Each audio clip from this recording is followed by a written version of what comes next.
You are listening to Packers Talk Radio Network. Packers Talk.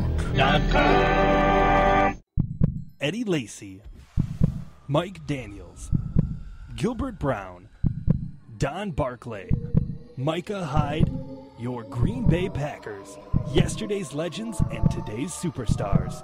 From corporate or nonprofit events to private parties, add some spice, hire a Packers player from Mayfield Sports Marketing. For details, just go to PackersTalk.com and click on Player Appearances. Are you looking for some signed Packer memorabilia? Look no further than Waukesha Sports Card. If a Green Bay Packer can sign it, Waukesha Sports Cards has it. Check our website for upcoming Packer player and legend signings. Go to WaukeshaSportsCards.com.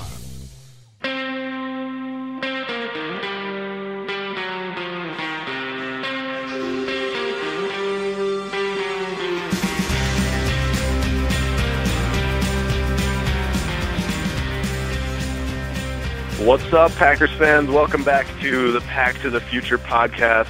I am your host, Brian Fonfera, back from hiding in the mountains after that embarrassing loss in Arizona. It was a good couple weeks, though. Not another soul said a word to me. It was great. I am joined by our regular crew. We've got Dusty Evely. What's up, dude? Hey, what's going on, man? And we've got Jordan Peck. Brian, it's good to have you back, man. Oh, it is good to be back. As I said before the show, it's a really good thing I wasn't on last week because I had so many overly ranty thoughts about Chip Kelly's firing. So for now, I'll just keep it with, I'm happy. He's gone. It's like the Wicked Witch of the West being killed. It's great for me. He'll be back. But then what had me wanting to rant were all the reports linking him to Cleveland, and I just get so annoyed with Cleveland as it is. Just don't do it, guys. I really want you to win some games, but not under Chip Kelly. Like the city annoys you, or the football team just don't care for the idea of Cleveland in general? No, it's more so the football team. I've been waiting for a decade for them to have a good season. I'm not a Cleveland Browns fan, but I can't handle seeing a team lose for that long. Yeah. I don't know. I had an old coworker who used to overuse the phrase, even a blind squirrel finds a nut from time to time.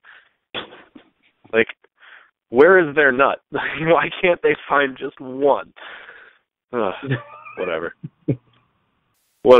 I got to stop this before I start getting angry.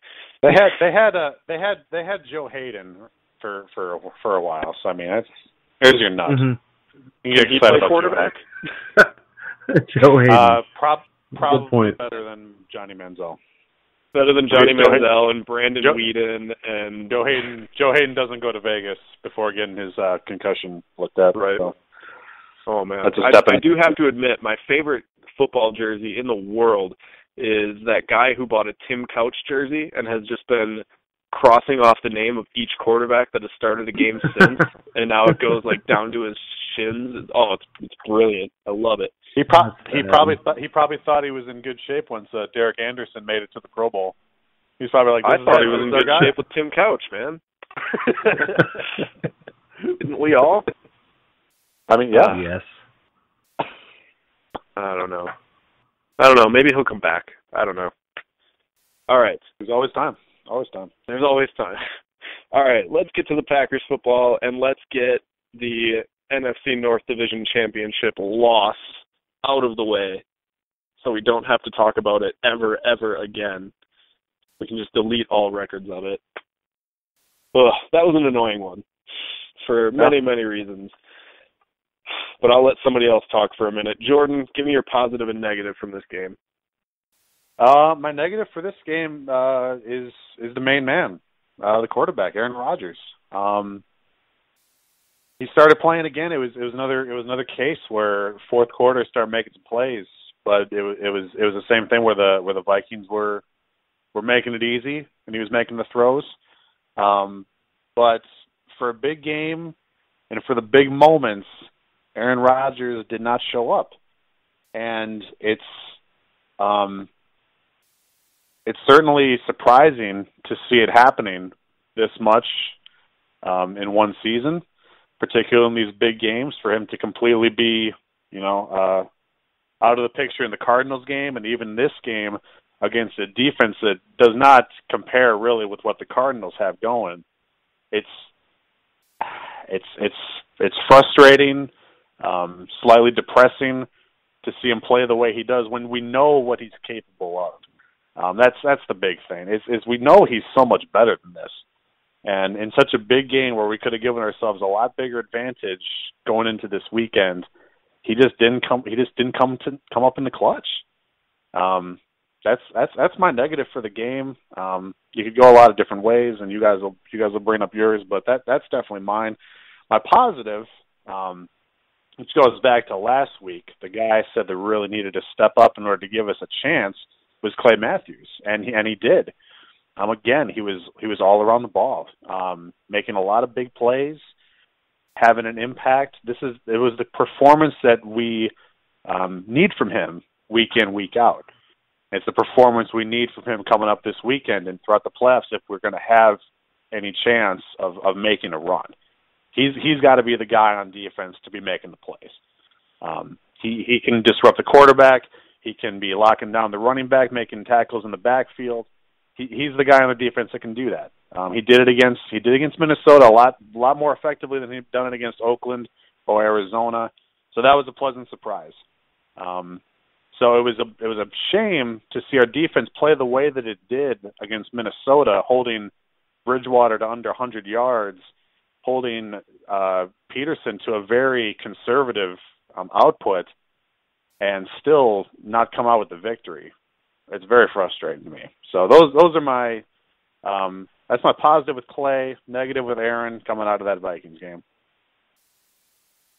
The only thing giving me any pause from agreeing with you completely was how, other than the interception, how different the offense looked in the fourth quarter when the playbook was just thrown away and Rodgers was just kind of trying to make stuff happen. Yeah. I don't know all of the details behind it, but it makes you think. Yeah. I don't know. Dusty, what do you got? Well, one added note on that was actually one thing that I really want. I want Rodgers this week to just, man, Coach, I don't know, the radio's not working to the headset. I don't know. I guess I gotta just wing it, man, and just get out there and just look at the defense, just diagnose with as much time as you can, and just call the plays yourself. Basically, run a series of audibles. Get no huddle. Get a package out there with 2 or 3 wide receivers and a tight end. And just do what you need to do. I know he can do it. Like you said, they look better in the fourth quarter, and that's not because the Vikings were playing off. Vikings were playing, and it's been a trend this season. Vikings were playing like a lot of teams had in the fourth quarter. That's not prevent. He's not picking apart easy defenses. They're playing more or less the way they had been the rest of the game, and it's just no huddle and no plays, and Rodgers calling them at the line. I would like to see him do that. So that's my note on that. As far as my positive and negative, my negative, and it's an obvious one, is the offensive line play. It comes down to the depth on the offensive line just isn't there. There's no reason in the last week of the season to start Josh Sitton, your all-pro guard who's been battling back issues all year, who hasn't been himself at left guard, to be left tackle. And then the crazy thing about that is that he was their best option because Don Barclay apparently doesn't know that he actually has feet he can move. He just will kind of lunge. So without Bakhtiari there, and then the ghost of Brian Bulaga out at right tackle, and Lang's been good. Lindsley's been fine. Treader's been good when he's been in there. It's been a constant shuffle. And sitting at left tackle was bad, but he was the best option they had. And to go into the season with that kind of lack of offensive line depth, and they had one of the best lines in the league, possibly the best line in the league last year, but no one behind him, hoping that hoping either that they stay injured or that Don Barclay can play a competent right tackle or left tackle is asking for a disaster, and that's what's happened. it's awful to see. And I mean, that's not the entire problem with the offense, but it's a problem. Rodgers is under pressure a lot this year, and running game can't get traction at times, and that's why. So that was watching Everson Griffin just run around, just sit and play after play was horrifying. It was awful. My positive, I had a handful of them in this game, but the one I'm going to go with is they came out in the first quarter, their first drive, and just rammed the ball down the Vikings' throat, and they used a big package. They had one wide receiver out on the wing. It was James Jones, Kuhn, Lacey, and I think Richard Rodgers in the backfield, and then just stacked the line. I think I had Corliss and someone else on the line flanking the tackles. And it just came out there looking big, and they didn't try anything funny. They were just running the ball right down the Vikings' throat, and they did it. They ended up getting a field goal on that drive. If they had completed a couple passes, they would have been better. They missed a couple plays, but they looked good. I'm looking forward to seeing. That's one thing I'm looking forward to in the Redskins game. But they looked really good doing that. It's a bash in the face kind of style. It's not one they usually use. I would have liked to have seen Cobb instead of Jones as their wide receiver, but I really, really love that package. And seeing them use it in Week 17 is odd. I figured they would have brought it out before then, but they used it heavily in the first quarter, and I'm looking forward to it going forward. But that was my big positive. I really like seeing that. All right. Yeah, the offensive line did play poorly, but I was really happy that they went with Sitton at left tackle, because at the very least it showed that they knew that Don Barclay was not going to get the job done. So that they had finally figured out one tiny aspect of what's been going wrong with this offense, and it was that Don Barclay cannot play tackle in the NFL. So, I don't know. That made me happy. It was not a move I expected Mike McCarthy to make. No. All right. I'm going to start with my positive, and it's not even a glaring positive, but it's a step in the right direction. I thought Davante Adams played probably the best game he's played all year. He wasn't plagued with the drops. He found himself open a few times. Yards after catch were there, broke a few tackles. He looked like the Adams that we saw in glimpses last year. Like a guy who maybe isn't quite there, but is able to make some plays, especially when he has the ball in his hands. So I'm not foolish enough to think that, okay, Adams is back, and for the playoffs we're going to have a legit number one receiver, but it was good to see. It looks like he was more confident by the end of that game than he had been all season long. So there's my positive. My negative goes along well with a lot of things, Dusty, you were just saying. I'm just going to go play calling. And I could talk for hours about what's going on there. But the best thing to say, I think, is you loved what we did on that first drive, but then it just disappeared for no reason. You know, I think it was 4 yards a carry or something like that for Eddie Lacy on that first drive. Looked good, looked like we could establish a running game. And then he was benched. He didn't fumble. He didn't start running backwards or anything like that. He didn't do anything stupid. He was just benched. And it's not like we were down by 2 touchdowns and then he was benched. He was just gone. And then we saw James Starks in the third quarter a little bit, and then back to Randall Cobb being our running back in the fourth quarter. Really feel that game would have gone very differently if we had just run the ball down their throats. There was no Linval Joseph. The middle of the field was there for the taking, and we gifted it to them. We just said, here, you can have it. Shut us down. We're not going to do anything. It blows my mind that that's been happening every week. And it used to be, I feel like it used to be we'd run the ball the whole first half and then just abandon it for the second half. So at least we had one full half of running the ball, but it's been one drive and no more running game. And it really makes me wonder if Tom Clements was ever a problem with play calling or if it has been Mike McCarthy all year long. Because we've been running the same exact offense without our top receiver as if he was there. And I think that's just what happened after the bye week, is people were like, hey, they're running the same offense but without a deep threat. If we just stack the box and go man-to-man, we're going to shut them down. And it's happened all but 2 weeks. Our offense looks pretty good against, Dallas and Minnesota first time around. But oh my goodness, it's just, there's been no adaptability, and I'm wondering if we were too harsh on Tom Clements right now. It seemed like the right answer, like the obvious answer, that he would have been the problem, because that was the only thing that was different. But oh boy, I'm wondering if it's just been McCarthy all season, just having too big of an ego. I don't know, which actually brings us to our next point, which is there's been a lot of talk about whether or not Mike McCarthy should be the head coach of this team next year. Chris Christofsko wrote a really good article, actually, about whether or not McCarthy has reached his expiration date with the Packers. Actually made its way onto Bleacher Report, and actually kind of broke our website because it had so many visitors that the whole thing broke down, and we only had half of a website for a while at Titletown Sound Off, but I think we're back up and running. I haven't checked in a couple hours, so it was a good article, and at very least it made you think. So this being the hot topic, guys, Dusty, give us a start. Do you think we should be looking at a new head coach this offseason? No, I mean, I can see the case for both sides, but I have a hard time saying, yes, get rid of him when he's been here 10 years. He's won way more than he's lost. I think he's won like 108 and lost 55, which, I mean, so many teams would kill for that, just for one. It's the thing, you say one bad season, like we're 10-6 in the playoffs. It's like, they've been disappointing, but not bad. And I understand all the, I don't know, actually it kind of killed me. People were saying McCarthy's lost the team.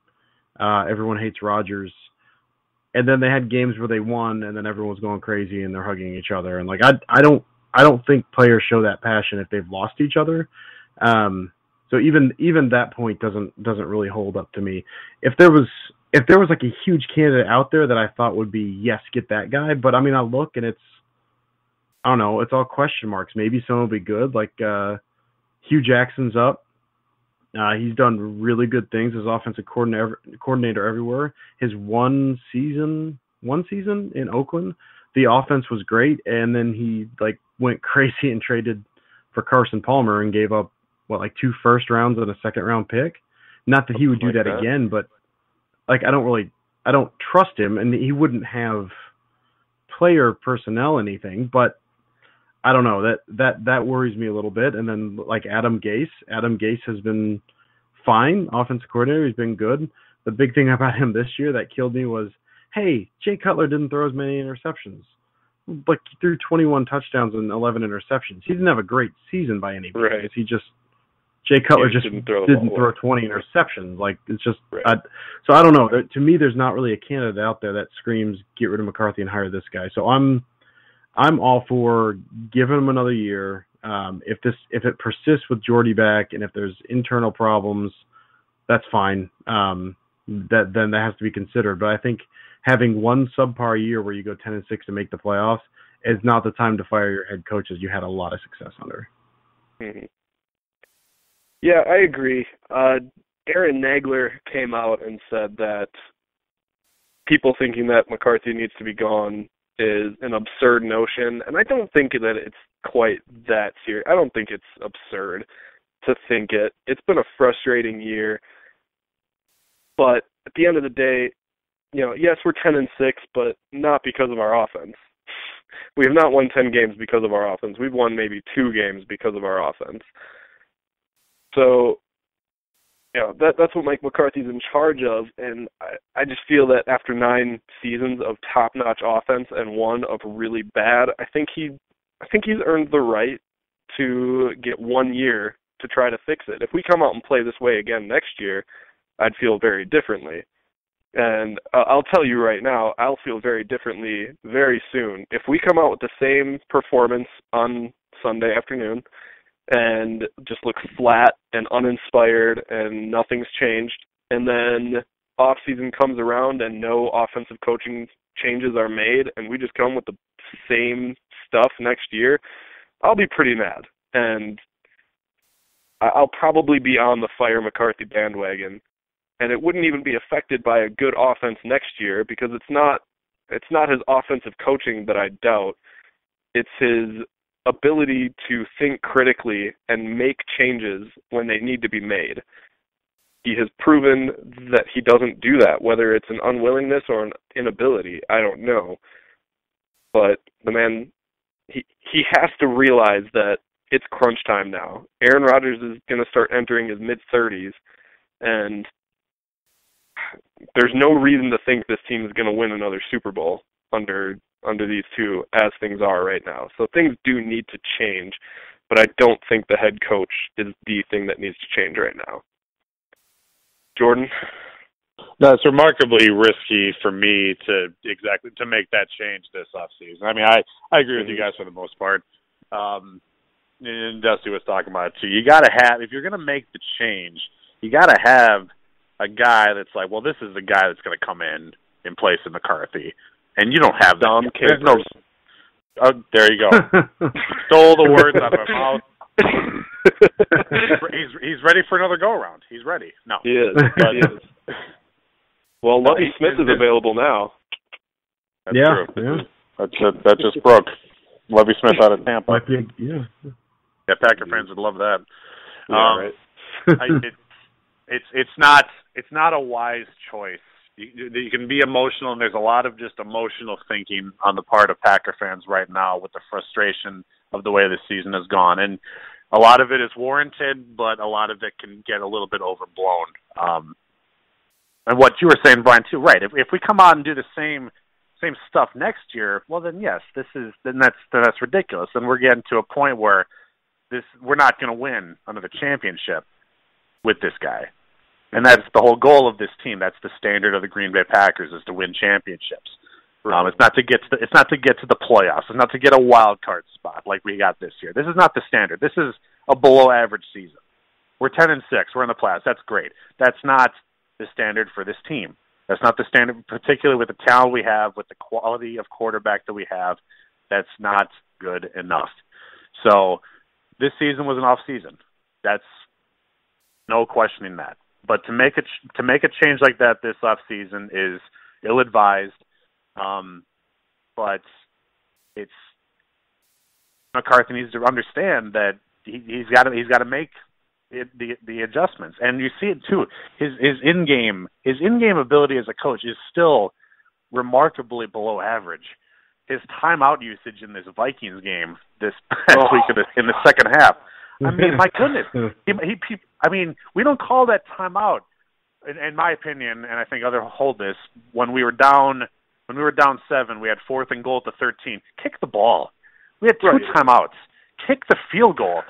Do the onside kick, or don't do that. It was still before the 2-minute warning. You kick the ball off, you stop them. We're going to have a minute 40 for us to score a touchdown. Instead, we had less than a minute.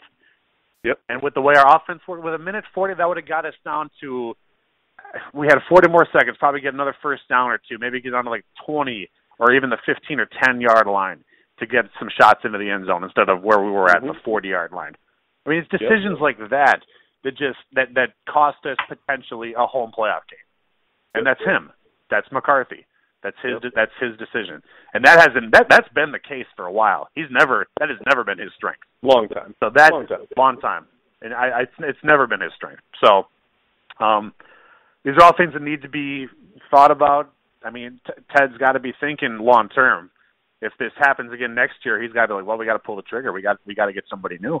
I mean, that's what I would like him to think. I don't know if that's what he's thinking right now, but it's a tough thing. You don't want to make a change this offseason. You don't want to make a change at the head coach this offseason. No. So McCarthy will be and should be the head coach next season. Those are my thoughts on this. Yep. All right. Well, here's hoping we find a new offensive coordinator, but that's a conversation for our after we're eliminated from the playoffs or after we win a Super Bowl, whatever happens. Mm-hmm. We'll do a couple shows that way, and we'll leave it to that. Okay. All right. Well, let's put that crap behind us, and I don't know. Everybody take a sip from whatever drink you have in front of you. Maybe roofie yourself so you don't remember Sunday. I don't know. Do whatever you got to do. Don't forget me nows.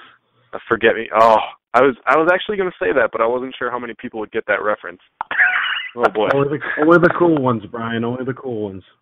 Awesome. For the non-cool listeners of ours, that is from Arrested Development. If you haven't watched it, please do, and then we can be friends. Okay. We'll have moving on. That's about it in the off season. Yeah, that works. I'm into that. Yeah. All right. Moving on. After all, we are in the playoffs, and this is Pack to the Future's very first ever playoff episode. Well, It's a major bummer that we had to wait until we were this deep into recording for any of us to mention that this is our first playoff episode. Just because we were so very depressed. exciting. Oh my goodness. My goodness. I'm reminded of when the Broncos made the playoffs under Tim Tebow, and they had some rookie cornerback after they had lost their last 3 games or something, but still won the division.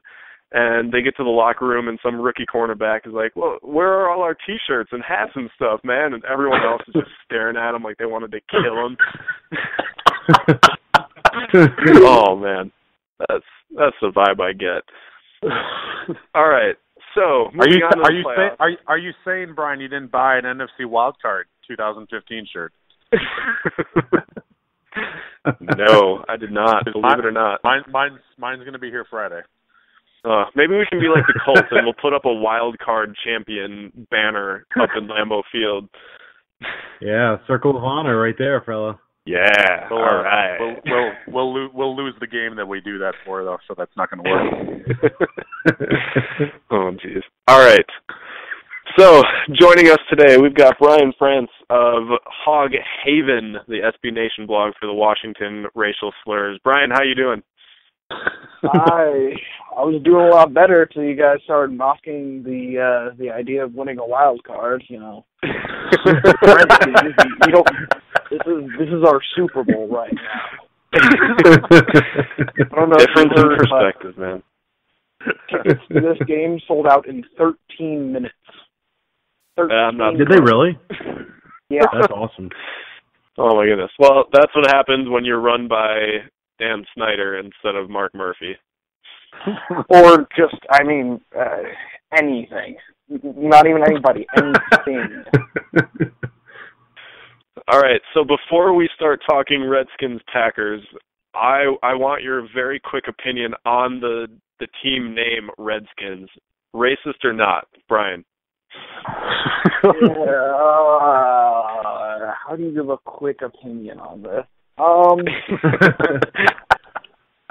Yes, but yeah, I guess. It's so hard though because like when you're in DC, it's everywhere. People talk about it. People wear the logo. You know, I was born and raised here. It's just been kind of ingrained into you. And frankly, I don't go around. I never heard anybody referred to as a Redskin. I personally, growing up here, I knew it as a football team name before I knew it as a racial slur. So I get all the arguments for it and everything, and it's obviously, if it offends a massive group of people, it should be considered offensive, just by definition of the word. But at the same time, it's a weirdly divisive issue. It shouldn't be, but it is. I don't think that solves anything, but that's sort of my conflicted opinion on it. Yeah, nothing but conflicted opinions on it. All right, well, let's talk actual football. Tell me what you see, looking at this matchup. What do you see in the Packers that your team can exploit? What in your team can the Packers exploit? What are you looking for this weekend? I predict it'll be a shootout. And I have obviously not seen as much of the Packers as you guys have. From what I have seen, well, okay, again, Washington sports fan, let's calm down with the lucky part.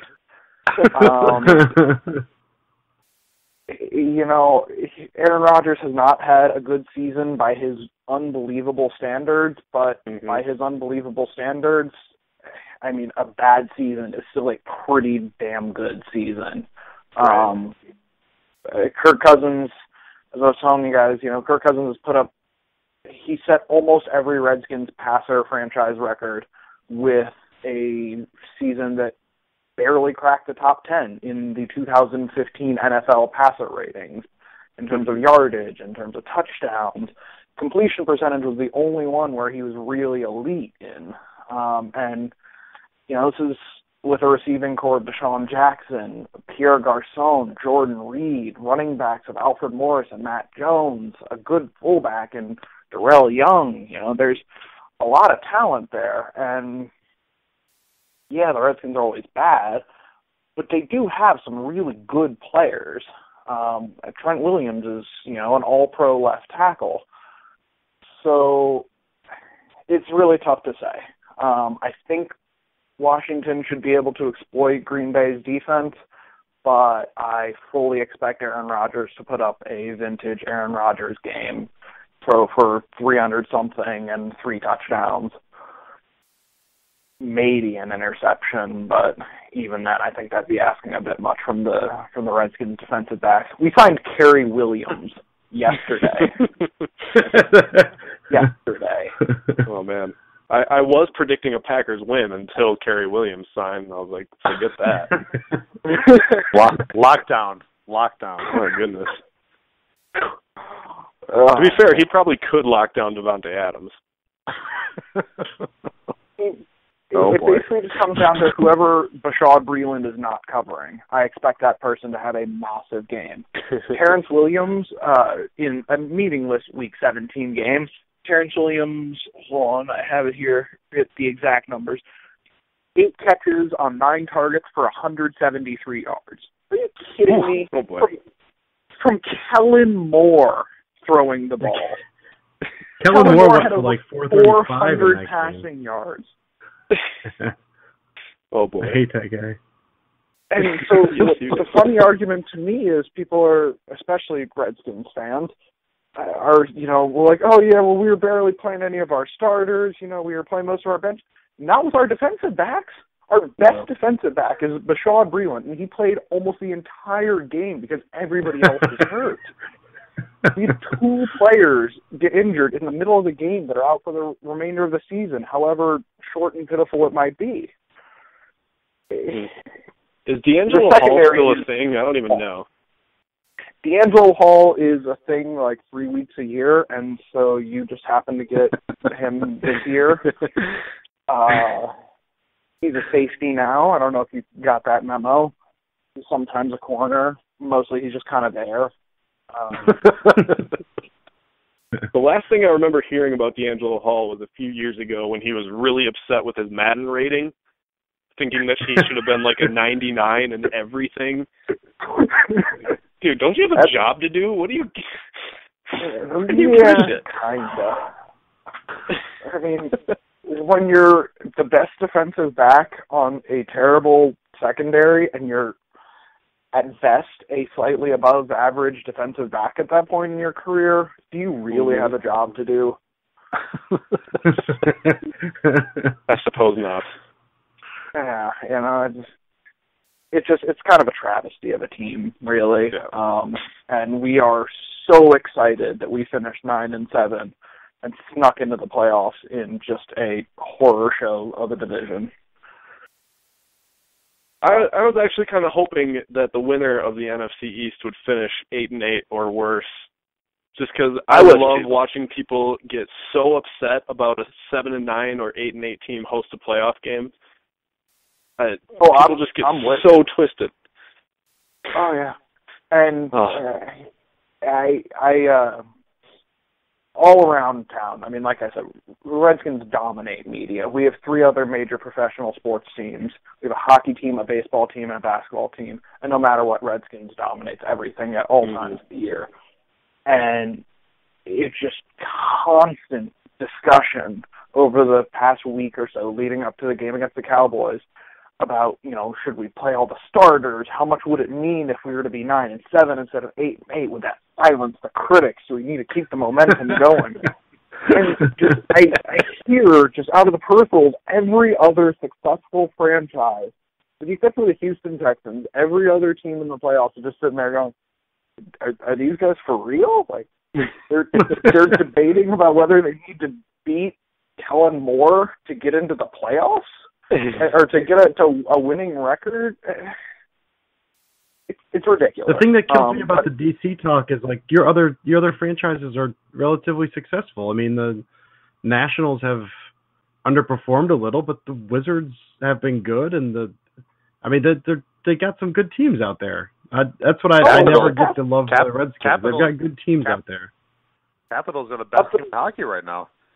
Oh, yeah. In the past 5 years, the Redskins are, just by an enormous margin, the worst of the bunch. Just by a ludicrous margin. They've had 2 winning seasons in the past 5 years, and it's been a really good past 5 years because we've made the playoffs twice. You're like, you've got John Wall and Bryce Harper and Alex Ovechkin, and people are like, oh, man, that's Kirk Cousins' kid. Boy, isn't That's he what exciting. I'm saying. But, less than a year ago, it was that we've got RG3. So we're the ultimate, just latch on to a star and just roll with it. And star is used very, very liberally here, of course. But it's just, we have these amazing young players for so many of our teams. And even the Redskins do have some really impressive young players. They're just, not doing much. But no matter what, it's every single time. It's Redskins. There's the Washington Post website has, on the right side of the screen, it shows the top 5 stories, the most clicked on stories for the day.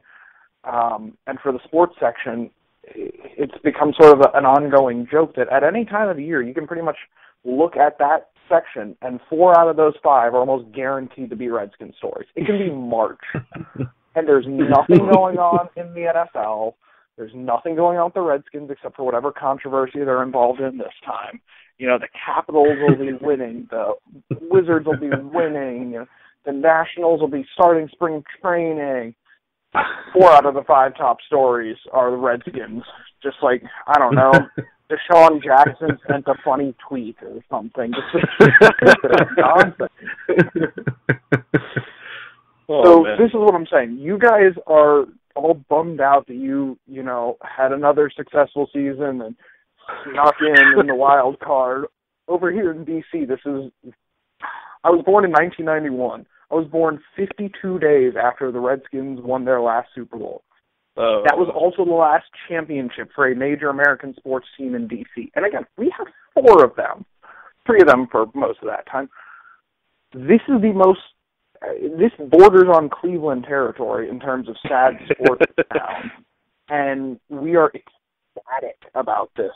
Getting into the playoffs this year is one of the top 5 season-long sports accomplishments since I've been alive in this city. As well, you should. I don't want to derail too much. We've gotten off a little bit, but I don't want to come off like Packers jackass or something. We talk about it, and the Packers have been good for a long time, but making the playoffs is a big accomplishment. You got a team, like you said, you've got young talent. You've got looks like Cousins, is probably going to be there for a while. I'm a big fan of Alfred Jones is good, or Alfred Morris is good. I like Matt Jones a lot. You guys have talent there. This could be the start of something. So, making the playoffs, and especially for a team that has been historically very, very bad. It's exciting. We don't want to downplay that. That's awesome for you guys. We're very excited. We obviously hope we beat you this weekend, but it's awesome. It is. It's very exciting. It is. Most of the city is still very much stuck in the glory days of, Joe Gibbs won and the late 80s, early 90s, but pretty much everyone who's 25 or younger, or really at this point pretty close to 30 or younger, has never seen really success in this city. So it's been a tough life, really, when it comes to sports. I've got a friend of mine that's from Virginia, and he had his first kid is 5 years old now, But when he was born and he was buying stuff for him, he legitimately had like a month where he was like, man, should I raise this kid as a Redskins fan? I don't want to put him through the same thing I went through. Should I buy? I don't think I should buy him Redskins stuff. I should pick him something. I want him to have a better life than me. And then ultimately pick Redskins because he doesn't love his child that much. But I mean, that was like a very big struggle for him. That was I don't want him to put them through this, man. Well, if you're going to go with a football team, your options are Redskins, who are awful, Baltimore, which is just a terrible place and a terrible team. I mean, even when they win, come on, what are you going to root for, a Baltimore team? Or you could go down to North Carolina, and that's a bit of a hike, and really they haven't been very good generally. But, man, if I wasn't born and raised a Redskins fan, I'd be pretty close to jumping on the Cam Newton bandwagon. None of us would blame you. Yeah. All right, Brian, tell me what you think is going to happen in this game, what's going on, and give me a score prediction. Score prediction, I'm going to go with something, I don't know, 35-28 Packers. I think it'll be a high-scoring game. I think we'll see somewhere between 60 and 70 combined points. I'm not so sure in that. That's, I guess, my most likely scenario. But really, I could see anything from Redskins blowing out the Packers to the Packers blowing out the Redskins and anything in between. I just don't know what to make of it. The Packers have been, I mean, as you guys have expounded upon, they're just really not good at all, just alarmingly bad considering all the talent that they have. And yes, they're obviously missing Jordy Nelson. They've got a lot of injuries in general. But you do still have one of the top handful of quarterbacks probably ever. You know, with the exception of Brady, I would say in any given year, he's probably the best quarterback in the league. And I hate Brady so much. But but, you know, he hasn't played very well. The offensive line for you guys has been a mess. Both of our teams have been just totally ravaged by injuries. So I think it honestly, as sad as it is, it could come down to whichever team suffers a worse and more significant injury in this game. That seems to be what it's coming down to. You know, if Rodgers gets injured, or if Cousins gets injured and we have to put in, God help everybody who has to watch the game that is Colt McCoy against anybody in the playoffs. Oh. That's quality TV. That's what I'm saying. And RG3, as much fun as it would be to watch him, no matter if he's good or not, he won't play. He's inactive. So it's going to be Colt McCoy if Cousins gets hurt. And I might just... As we mentioned, Tim Couch is still available. Hey, you joke, but... just saying. Oh, man. I think Charlie Whitehurst played at quarterback this weekend. Was it this week? I saw he was active quite recently. Josh Freeman went this weekend. Josh Freeman? Yeah. I mean, if they can get a chance, why not Tim Couch?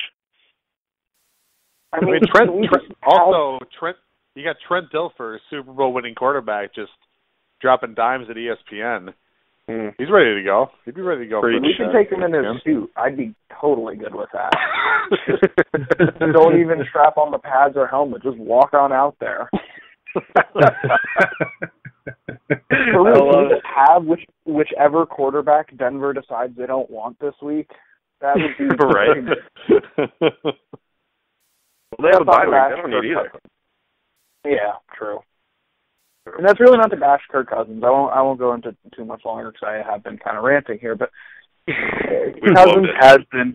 I don't even like it really, but Cousins has been very good. He just hasn't done it against a good defense, and the Packers are not a good defense. So we could very well see Kirk Cousins put up 400 yards, 3 touchdowns, and just be stuck with Kirk Cousins and you like that for the rest of my life, then. Oh, I love it. I love it. I don't wish that. I don't just love it, Brian. I don't just love it. I like that. I like that. Oh boy. I'm gonna get you guys a towel. I'm gonna get each of you a towel. Get a video of me burning it. All right. Well, we need to move on. Brian, thanks for joining us. Before we let you go, tell us where we can find you on the internet. You can find me at Hogs Haven, any of my posts, or you can find me at Twitter at BFrantz. It's BFRANTZ202. Awesome. Oh, awesome. All right. Well, all right, guys. Thanks for having me. We definitely hope to have you back next year when the Packers come to Washington again in the regular season. Oh, yeah. I'm looking forward to that. All right. Until then, Brian, you have a good one. All right. Take it easy, Brian. guys. Hey, Brian. Oh man, that might be the best guest appearance we've ever had. That was fun. He was pretty good. Was fun. I liked him. Oh man. All right. I don't know how we're gonna top that, so maybe we should just call it a show right now. Yeah, I think that's good. It was good talking to you guys. Go Pat, go. All right. What are we looking for, guys? Dusty, what's going to happen on Sunday? Man, I'm going to tell you. So I'm going to try to reel myself in a little bit, but I looked at so many stats over the past 3 days. I actually have spreadsheets with graphs and all kinds of stuff on them to the point where it kind of, yeah, I know, like it kind of broke my brain, and so now I don't know exactly where to start. So here we go. Okay, first of all, here's what I looked at was the Redskins. I went Football Outsiders as well as Pro Football Reference. For the year, the Redskins, their pass offense was pretty good. They actually ranked, let's see if I can find it. I think they ranked like 6th or something overall as far as like, or 9th in Football Outsiders DVOA, which is their kind of weighted advanced metric for how something did. It's one of my favorite stats to use. It takes a lot of things into effect. So they did good, but they struggled against the good defenses, much like Brian was saying, where they beat up on the good teams and beat up on the bad teams, didn't do so well against the good teams.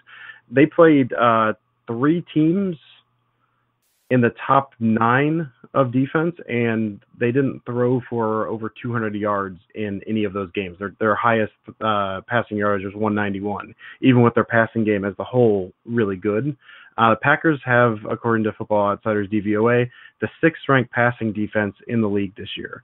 And I know one of the things with Dom Capers, I'm not the biggest fan of him, but he does seem to know how to confuse young quarterbacks. Usually veteran quarterbacks have a little easier time going against him. We saw that with Carson Palmer just ripping up Dom Capers' corpse and just throwing it all over the field. But against young quarterbacks, he tends to do pretty well. So I could see them doing pretty well there.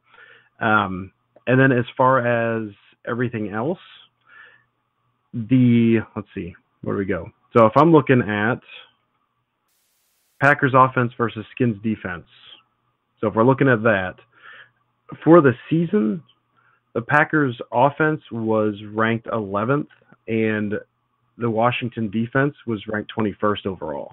And I mean, a lot of that is their rush defense. The Skins rush defense is ranked 22nd in the league according to Football Outsiders, and Packers have the 10th rated rushing game in the league. Now, it's not a counting stat, as we talked about. They don't do it very often, but that's one of the reasons I highlighted the big package at the top of the show was if they come out in that big package and decide not to abandon the run, I could envision like an Eagles game in 2010 where they ended up with more rushing attempts than they did passing attempts. Just coming out, that's what I really want to see. I want to see first quarter like they did against the Vikings. Just come out and just ram it right down their throats, man. Because they can do it. Skins are weak there, but they're also weak. I mean, they're not great against the pass either. They're 19th against the pass. Packers only 16th in offense, so it's not like it's, strength against strength or anything. But Packers can make plays through the air. We've seen it. We know it can happen. And And like I said, I mean, the Redskins' strength, they're actually the 32nd ranked rushing offense in the league. So they're terrible at running, but their passing is 6th. But like I said, the 3 or 4 really good passing defense they've come up against, they've really struggled against. So, again, I could go on for a while. I'll stop. My last point is I am scared of Ryan Kerrigan. His sack numbers, I think he put up 9.5 this year. But he's going to be going up against like whoever's at left tackle. I have not heard a word on that. I heard Bakhtiari did not practice again this week. So whether that's Don Barclay or Josh Sitton or my mother, I'm not sure who's going to be over there. My mom's in really good shape, though. I think she's been lifting. You know, I think she can. She's got good quick feet. Hard to get her hands down. I think she'll be okay out there. Does she got a good first step? She got a good first step. She does. That kick step is real nice. She's very good at that. Yeah. So whoever's lined up over there, and then Balaga, who's been struggling over at right tackle. Like, I don't feel good about either of the tackles. Rodgers could be under pressure all day, which is why it's more imperative to get that ground game going as good as they can. Mm-hmm. And then, so that's it. I mean, I do have one question for you guys actually before I stop talking. Okay, so let's say the Packers actually came back and beat the Vikings last week, which we were all rooting for. Given how they looked in that game against that defense, would you rather play the Vikings in Lambeau, or are you okay with playing the Redskins at RFK? Personally, I'd take the home game in the playoffs 10 times out of 10. The only exception maybe is if our alternative to playing at Lambeau was playing in a dome or somewhere down south where the weather is perfect and Rodgers can have free reign. But no, you're going from one cold weather climate to another on the road. An environment that Brian, as he said, was so excited. Game sold out in like 13 minutes. That place is going to be rocking. Mm-hmm. I take the home game. Yeah, I couldn't agree more. It's Lambeau Field. The mystique of Lambeau Field has certainly diminished over the past decade, no question about it. But sure, you want to play at home. You want to play at home in the playoffs. It's You can throw the stats on the games that we've played and lost at Lambeau in the past 10 years, but you want to play a team, particularly when you're playing a team like the Vikings. Now, if we're throwing the Seahawks into the equation, like you're playing the Seahawks at home, the conversation changes. But we're talking about the Vikings. Sure. We know what the Vikings have to offer. We have a better beat on the Redskins. You want the home game. You want the home game. Yep. I agree. Okay. I don't really have a strong opinion either way. I lean towards Lambeau, obviously, but I think I'm fine with RFK, with it being the Redskins. But that's it. Okay, I'm done. All right. Now for me, so Dusty, you mentioned how well our defense has played, except for against good teams, how poorly or how well their offense has played, except against good defenses. So Sunday's matchup is essentially what happens when a movable force meets a stoppable object. I mean, is there anything else to say about this game? I mean, I just have no idea what's going to happen. Is our offense going to show up against a bad defense? Is their offense going to show up against a decent defense? I have no idea. I really don't. I'm absolutely, I don't know. I was terrified of the Vikings matchup. I was quite sure we were going to lose it. I don't feel as strongly this time. I really don't. But I am nervous just because of how, not just how poorly we've played, but how little our players seem to care. There's been nobody that's been up in arms about it. There's been nobody that, Rodgers and McCarthy look frustrated, but they look frustrated at each other more than they do the situation. So I'm just waiting this whole time, waiting for one person to say, what the hell is going on? Why can't we win a freaking football game? This is ridiculous. But it just hasn't come. So my nerves aren't so much. I know we can do things against this defense, and I know we can do things to stop this offense, but will we? Does anybody on our team care enough right now, or is everybody just as frustrated as everybody else, and it's just going to be an ugly slop fest? I don't know. I don't have anything more to say, so Jordan, start talking now. I agree with a great deal of what you're saying. It's a very unpredictable game. This team, the Packers, certainly have the capability. They have the better players than the Redskins. Now, the team with the bigger momentum right now is certainly Washington. We're on a downswing, and you're talking about the ability to adapt. And when you're talking about players caring, I understand what you're saying. Obviously, I don't think these players. There's a theory out there that they've quit on McCarthy. I don't think they've quit on McCarthy. There's been two games, the Denver game and the Arizona game, where it was over in the first half. It was just done. Mm-hmm. Every other loss, all the four other losses that we had, including the Carolina game, we fought back and got to within a score and had a chance to at least send it to overtime or win the game. That says something to me about this team where it's not that dysfunctional of a unit. It's not as bad as some people would make it out to be. But are we going to see the team this week that can overcome any adversity? If we get down early against the Redskins, can we make a comeback? We have the talent to do it, but is it going to happen? And Brian, you're saying this. You said you don't know. I don't know. I don't think anybody knows. It just comes down to whether this team can make the adjustments. And the past 2 weeks, particularly, they have not. You guys mentioned the running attack against the Vikings. It was a no-brainer. That first drive, we only got 3 points out of it, but we looked great. Like, I felt very good once we tied it up to 3-3. I'm like, oh, we moved the ball great against these guys. We keep doing this, we'll be in good shape. And what happened? We stopped. Why? I have no idea. It made no sense. Maybe Mike sent Eddie on a McDonald's run or something, and he just didn't get back until the second half. It's possible. It's very. Jeez. He needed his McCafe right then. That's fair. It could be. Hopefully, it's more expensive over here on the East Coast, so maybe Mike will just say, "Hey, man, just stay here. We'll actually play in the second quarter." I don't know, but it's not for the Vikings game. It wasn't that hard a formula to keep it in the game. You had the fumble return for a touchdown. That was unfortunate. That play doesn't happen. That game totally changes. We haven't really talked much about that play in particular. Yeah, that's a game that's a play that swung the game. A turnover like that. We had 2 of those against the Cardinals. You have those plays. It's very unlikely you come back from those. It just is. The stats show it. If you have those plays against the Redskins, against a mediocre defense, then you're setting yourself up for failure. You have Kirk Cousins, and we talked about quarterbacks, young quarterbacks, and Kirk Cousins is a young quarterback. But I don't think it's too fair at this point in time to compare him to a guy like Bridgewater, because Bridgewater is still susceptible to the mistakes, as we saw this past Sunday night. His left-handed pass. That was one of the dumbest decisions I've seen this NFL season.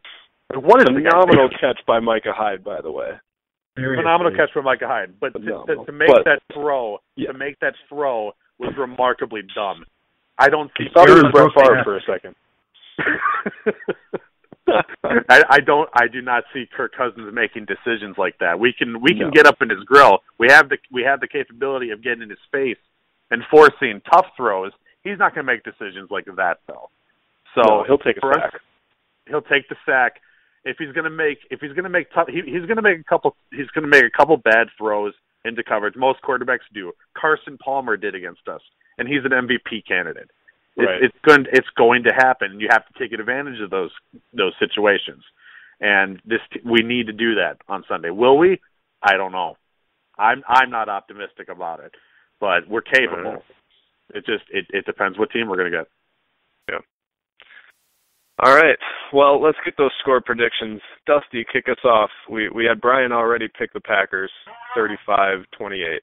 Dusty, what do you got? Yeah, Brian went big. I'm going lower. I mean, I highlighted what I hope the Packers will do is run the ball, which means if they can do that, which I think they can as long as they stick to it, they'll be able to put up points. But also, even if they go no huddle, they're going to slow the pace of play quite a bit. So they're going to score, they're going to move the ball, but I could see the Packers side at the very least being kind of a slog it out game, being a little slower. So I'm going 27-17. I think they're going to score. I don't think it's going to be a pretty game, but I do think they'll be able to move the ball pretty well.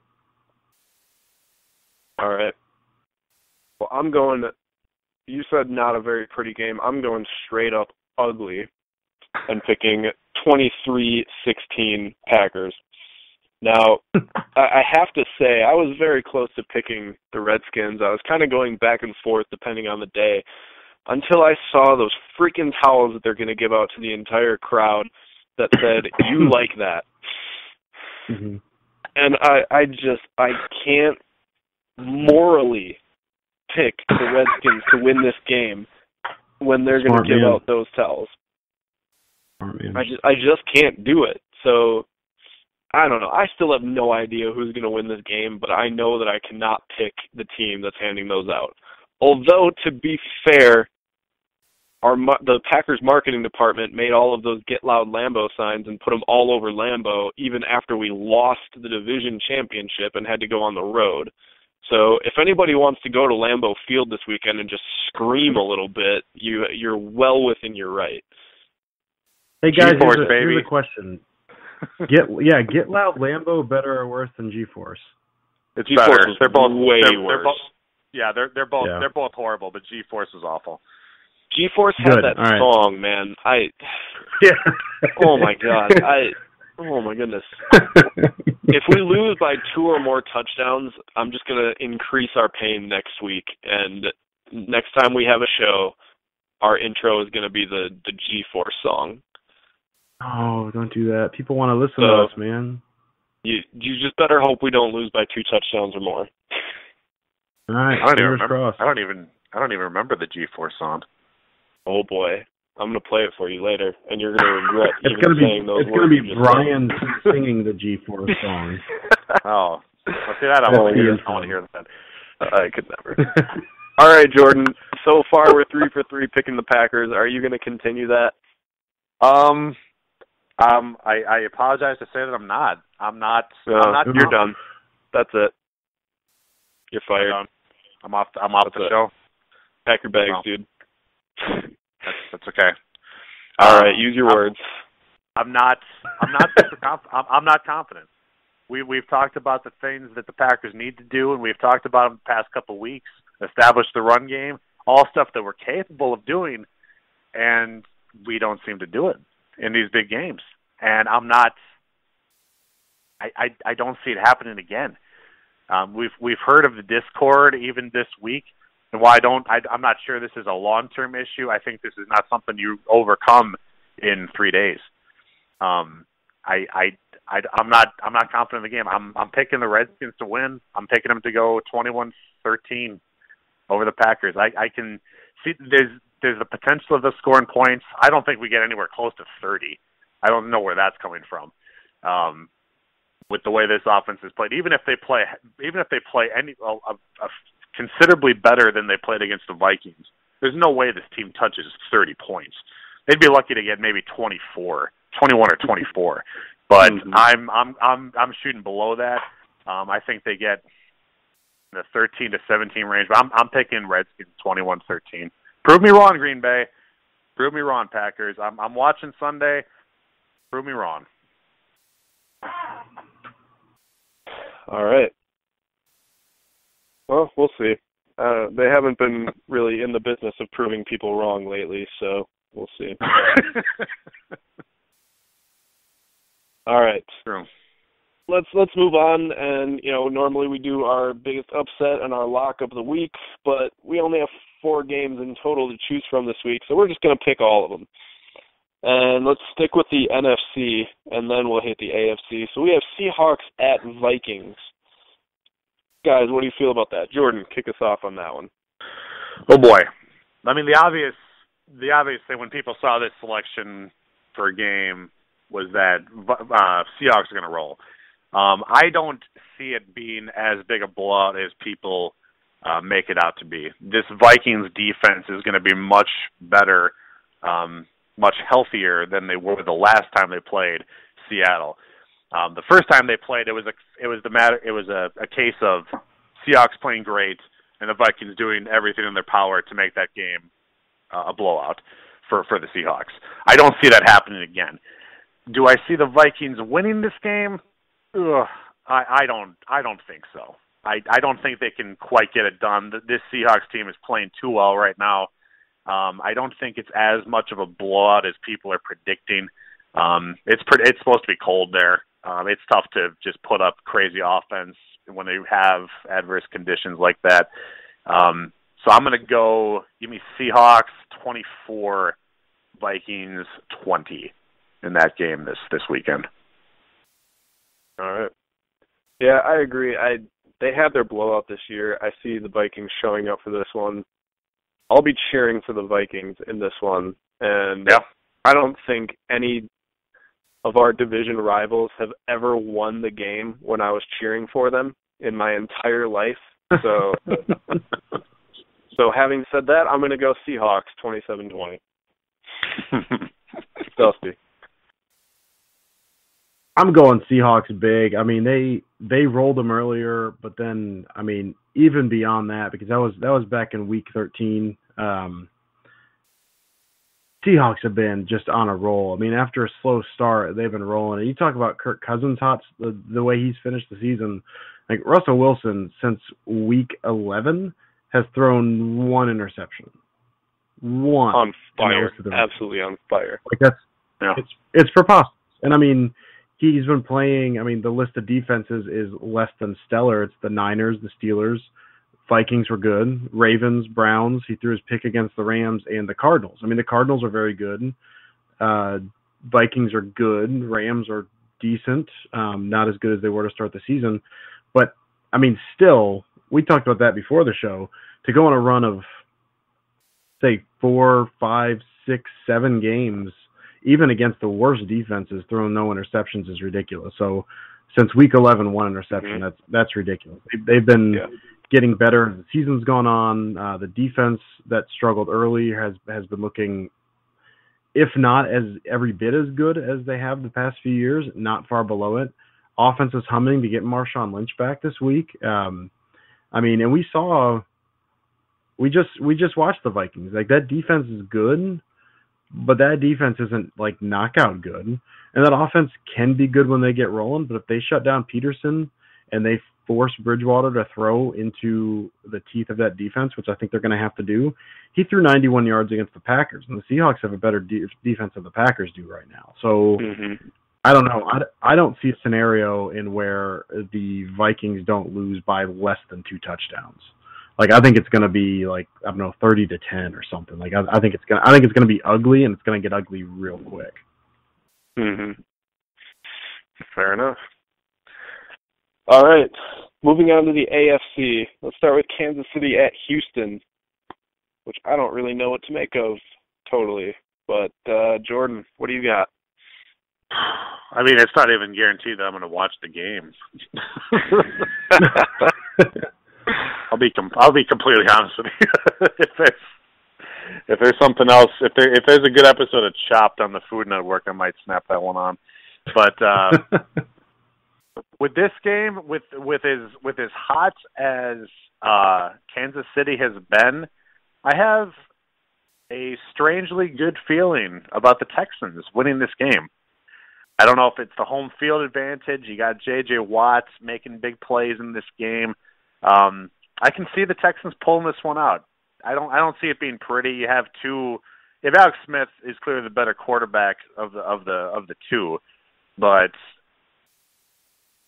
with Texans having home field advantage in this, I can see that actually making a difference in this game. I really can. So I for a score prediction for this game, I think some points are going to get scored in this game. I'm going to go 28-21 Texans over the Chiefs in this game. All right. Eventually the fact that they don't have a quarterback has to catch up with them. The Texans, I mean. And they have talent at just about every other position, but they need to move heaven and earth to get a decent quarterback in there next year. Because even with a halfway decent quarterback, they could do some serious damage. But as of right now, they're a defense and an offense that can do things, but the Chiefs have a pretty good defense too. So, no, I don't see them taking that one. I'm going to say Chiefs take it 20-10. I feel good about that. Dusty. I mean, we know the solution to the Texans' quarterback problems, and that's J.J. Watt and DeAndre Hopkins for Aaron Rodgers, and then Hundley gets to roll into the starting job like he was born to do. Oh God! So I mean, so next year the Texans will have a quarterback, so that's easy. Maybe they'll trade I'm going to go for Brett Hundley. Ooh, maybe. Okay. Could be. Well, wherever Hugh Jackson goes, that's who's getting the first rounder for Hundley. I'm going to go with Brian. I'm going to go with the Chiefs. I've watched some, not a ton, of these teams. I'm with you. I mean, the Chiefs have been hot. They've been playing real good on both sides of the ball. Texans, yeah, they've looked good. Like you said, they've got talent. I'm looking at their depth chart right now. Like they've got talent up and down the lineup. And then I look at quarterback, and it says Brian Hoyer and Brandon Weeden, and like I think someone made a terrible mistake. Like why is that who they have? I don't understand. It's a little depressing because this team really is strong and balanced. They can run, they can pass, they can stop whatever. They got a good pass rush, they got a good run defense. Like they're a good team with just god awful quarterbacks. So because of them, I have to go with the Chiefs. Probably something like 24-14. Keeping well in mind the Colts Chiefs game that Alex Smith was involved in, where the Colts stormed back and came back and beat them pretty good in the fourth. That was one of the more entertaining non-Packers playoff games I can remember in recent memory. So, maybe history repeats itself. Hoyer does like to gun. It's possible he could be slinging the ball around to put up some points, but I don't see it. I'm Chiefs over Texans. Let me remind you guys of the Seahawks-Saints playoff game of a few years ago. The two quarterbacks in that game, Drew Brees on the road and Matt Hasselbeck for the Seahawks. And who won that game? I'll leave it at that. The man, the myth, the legend, Matt Hasselbeck. Right. Matt Hasselbeck. He wanted the ball, he was going to score, and he did. Technically, it was every now and then he did. I'm kind of ruining my own argument for it, but I stand by my pick. I still remember that game as being like Matt Hasselbeck threw like one of the highest lob passes I've ever seen in my life. I don't remember the receiver who caught it, and he just stepped back, and it was like the touch passes of touch passes. It was maybe like 25 yards down the field that he released after like a one-step drop, and just it was like an ephus pitch in football form, and just dropped it in perfectly. I'd never seen the ball floated like that. It was kind of amazing. Everyone remembers beast mode. I remember that one Matt Hasselbeck throw. I'm trying to remember who the Seahawks receivers were back then. It may have still been Doug Baldwin. I think that was early on. It may have been Doug Baldwin. I'm not sure they had any receivers on their roster that year. Possible. Like the Chiefs. I'm pretty sure 90% of their plays were Marshawn Lynch up the middle. I think Marshawn Lynch caught that ball. Yeah, I think that makes sense. He ran a go route. Threw it, to be honest. There's an Alvin and the Chipmunks episode where like he threw a ball to himself. So it was like that with Marshawn Lynch. It might have been Jeremy Stevens, the tight end. Played for the Packers years ago. Oh man. Hope Solos. There's a name drop. Jeremy Stevens, baby. I don't need you bringing up that name again. He's no Tom Crabtree, but Not at all. Not at all. All right, one more game to predict. Jordan, kick us off one last time. Pittsburgh at Cincinnati. Pittsburgh at Cincinnati. I will watch this game. This game is intriguing to me. I heard on the radio a comparison, albeit ridiculous to assume this, but a guy comparing A.J. McCarron and the Andy Dalton situation to Brady. Don't Brady replacing Bledsoe. To Brady replacing Bledsoe. It's a ridiculous thing, but as I listened to it, I strangely enough fell in love with the idea. You never know. We never know. A.J. McCarron could be the next great quarterback in this league, and it could start this weekend with a win over their division rivals at Paul Brown. Oh my goodness! Can you just tell me your score predictions so we have to stop listening to this? And I talked last week too about how I really wanted the Steelers in the playoffs for competitive sake, having Roethlisberger in the tournament just to make it a little more challenging for the AFC. Well, now you got Peyton Manning back in there, which adds a little bit more than I believe Brock Osweiler adds to the equation. But couldn't disagree more. But that's a talk for next week. Yeah, that's fine. We'll see how it goes this weekend, but or next weekend I should say. But I think I don't know. I strangely enough see the Bengals getting over the hump in this game. I think it's high scoring. I think McCarron can actually put up some points. They've got good running backs with Gio Bernard, Jeremy Hill. They've had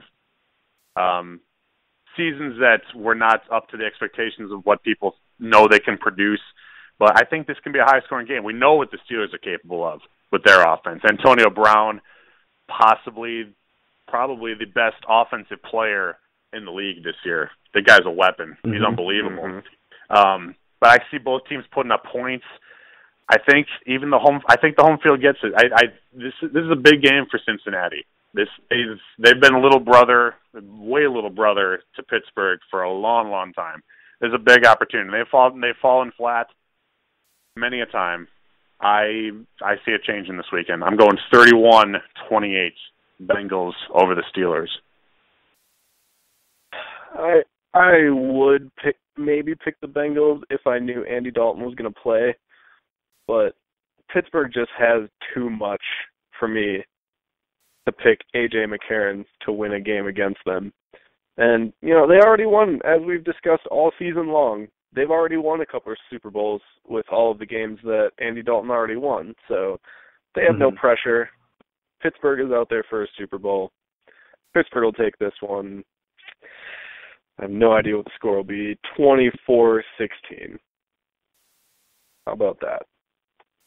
Dusty. I believe they said the same thing when the Patriots played the Rams back in 2001. Blah, blah, blah, blah, to further my point, Brian. Sure. To further my point. Goodness.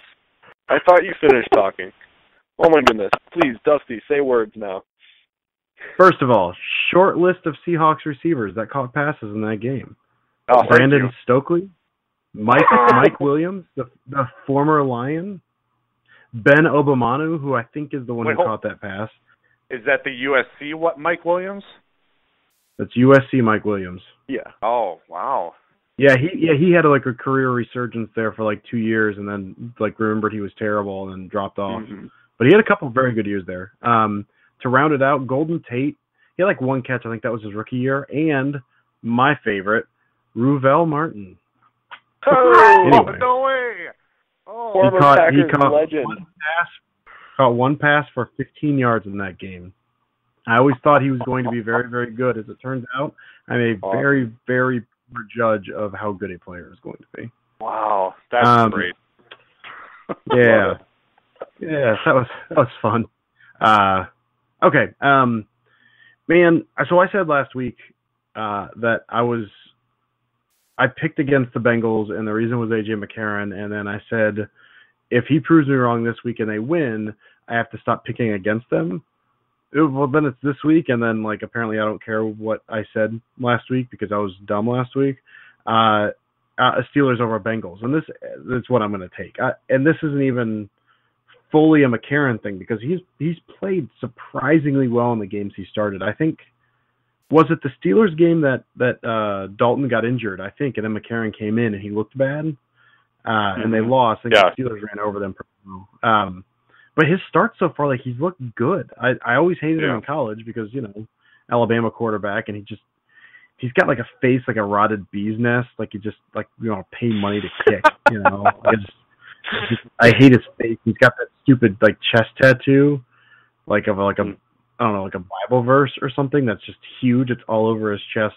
I don't like him. And I don't think he's a good quarterback. But he's been good. And I don't know if that's just the Hugh Jackson effect, if they're playing to his strengths or what. But I've been proved wrong a little. McCarron has been way better than I expected. I thought he was going to be a dumpster fire. But like you said, Brian, Steelers got too much, man. I mean, that defense is not good, but that offense, when they've got everyone healthy, like that, again, except for Le'Veon Bell, but the receivers, and I think D'Angelo Williams. Is Williams out this week? I actually don't know if he's out. I don't think either it's been way confirmed yet. Well, then they just won't hand off the ball. Like, they've got such a stellar group of receivers. If they just gun it 70 times a game, they'll win. Like, when they're humming, and they can struggle, but when they're humming, you can't really stop them, even with a defense that's as solid as the Bengals. And I can see them turning it up for this game. So, Bengals defense will show up a little, kind of slow them down in the first half. See the Steelers just run away with it in the second half. I don't know, something like 31-21 sounds about right to me. You're picking Steelers? Yeah, which I looked at that and then I thought that was dumb. I took a clean road sweep, which, well, there's no way that comes back to bite me. I did the exact same thing, actually. Huh. Look at that. So, Jordan, this could be a very good or a very bad week for you. This is actually why I make my picks. I'm trying to leap into first place. Well, Jordan is only one game behind me right now for first place. James, all right, so here I'll bring in James. He had a Twitter question for us, just asking if we like him. And James Corsmo, of course we like you. You are our favorite person. Great last week, too. Yeah, he did a great job. Very good. Very good. Except for in making my picks, where he went 1 and 2.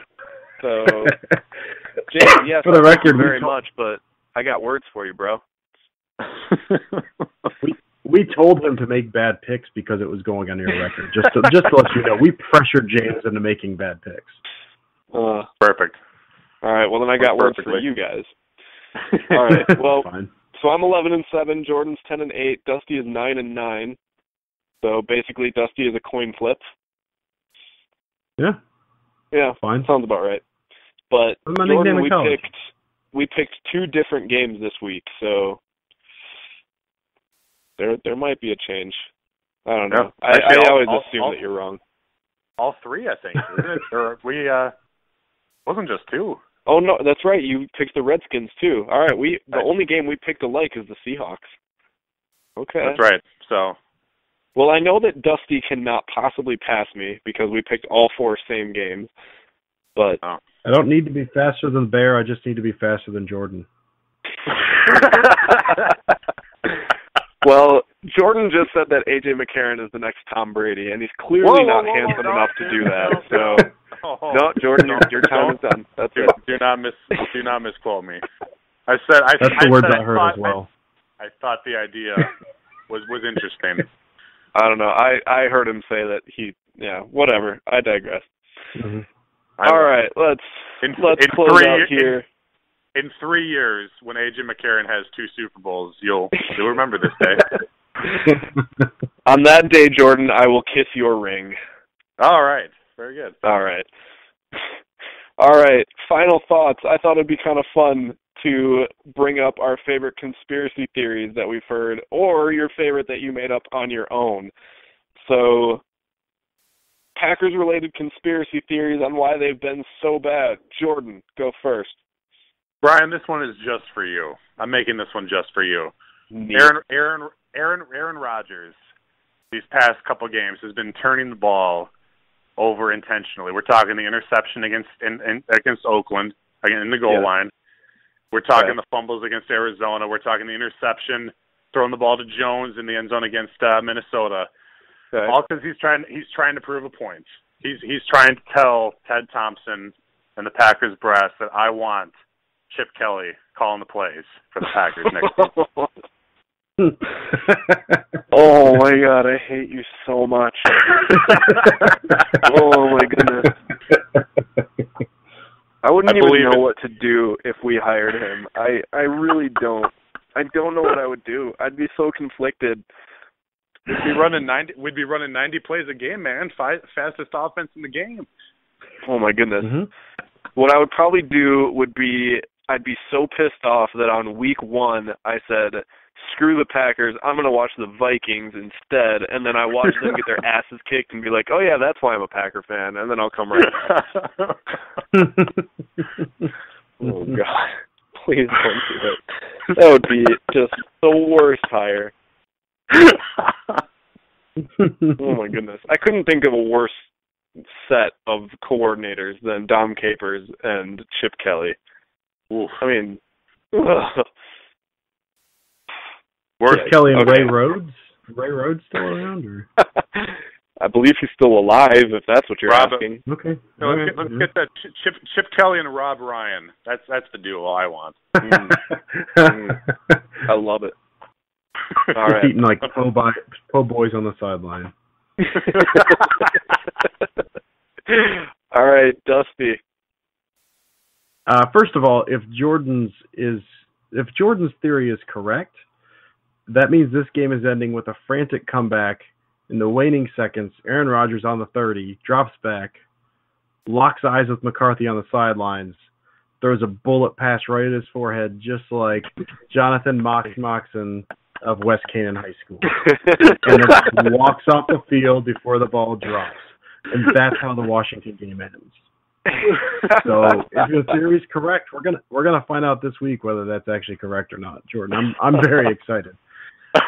My favorite Packers conspiracy theory that I was thinking about, and then I'd read others had as well, because there's wackos all over the internet, is that the Packers have been losing on purpose during the season to lull the rest of the NFC into a false sense of security. Like, this is one that along with Aaron Rodgers possibly injured, this is one that I kind of believe, even though it makes no sense. Because what this theory assumes is that they put Aaron Rodgers back against the Cardinals in the fourth quarter to get hammered over and over again, just so the NFC would be like, oh, they're bad now. What if he broke everything in his body? It's a ludicrous conspiracy theory, but part of me believes it just because the play calling, and they've got no line, and then all their receivers run 4.8 40s.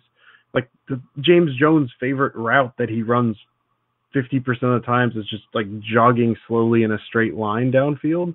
And they just they don't run any routes shorter than 25 yards. It's maddening and it's preposterous, and part of that conspiracy theory is, well, Abbrederis is being held back, so there's no tape on him and they're going to unleash him in the playoffs. I want to believe it, because the alternative is just that, oh no, well, the coaching staff just is kind of ignorant. The conspiracy theory that doesn't make any sense is preferable to what is likely the truth. But if the Packers come out this week and just torch the Redskins, and in the waning moments, Aaron Rodgers and Mike McCarthy are just hugging on the sideline, I'll say, okay, that, you know what, I believe in that conspiracy theory, and also Bigfoot. So there's mine. I really, really want to believe it. I really do. And mine is another one that I really, really want to believe, because the alternative is that Mike McCarthy is just an idiot. That's really the alternative. Mine is something I made up on my own. I haven't seen it anywhere else. It doesn't mean it doesn't exist. But mine is that we come out and run the ball well in the first series every game, just to make sure that we can still do it, and to give Eddie Lacy something to do on Sunday afternoon. And then we abandon it, just knowing that we can do it, and we're saving it all for the playoffs. That's what it is. So I'd expect, if that theory is true, that we will run the ball 90% of the time on Sunday. So you heard it here first. Eddie Lacy is going to run the ball 60 times on Sunday. I like it. I like it. I'd be okay with that. Yeah. Because the alternative is that Mike McCarthy sees something working and then just runs away from it as fast as he can immediately. I mean, in all seriousness, I mean, couldn't part of that be that like the highest paid player on the team is a quarterback, and they feel like they need to give him his throws even if the running game's working? Could that be part of it? Like feeding the ego of the quarterback? Are they worried? If it is, it shouldn't be. Are they worried Rodgers is going to demand a trade? I don't know. Mike, I need 30 throws a game or I'm walking. I mean, I don't know. No. I mean, does he really want to go back home to San Francisco and play for that dumpster fire? I really don't think so. So, oh boy, that was as fun a way to end the show as we've had this entire time. Oh boy, I can't wait to see what we come up with next week if we should lose this game. It might just be an hour of three men silently drinking and sobbing in between sips if we lose this game. Oh man. I think we'd be good at it. I think we'd be very good at it. I think so. Having said that, we are, two guys that have some inexplicable blind faith that the Packers might win this, and then there's Jordan, the eternal pessimist, assuming that the Redskins are going to win. Any way I can badmouth you, bro. Exactly. All right. Well, hopefully we have a lot more to smile about next week. Packers at Washington, racial slurs on Sunday. Ugh, I'm nervous, but I think we can do it. So that's all we have for this week. It's been a disappointing season. We talked about it, but man, I can't not get excited for the playoffs. Right. They've not looked good at times this year, but it's Sunday's coming up. I'm already getting nervous. I'm already getting excited. It's playoff time, man. I'm hyped. It's gonna be good. It's gonna be good. Let's do it. Well, thank you to our guest Brian France. Seriously, one of our favorite guests we've ever had. That was a good time talking to him. I honestly don't know what else to say. We've said everything. So I'll just end it. Go Pack, go. Go Pack, go. We are G-Force. That's how you end it right there. Oh, jeez.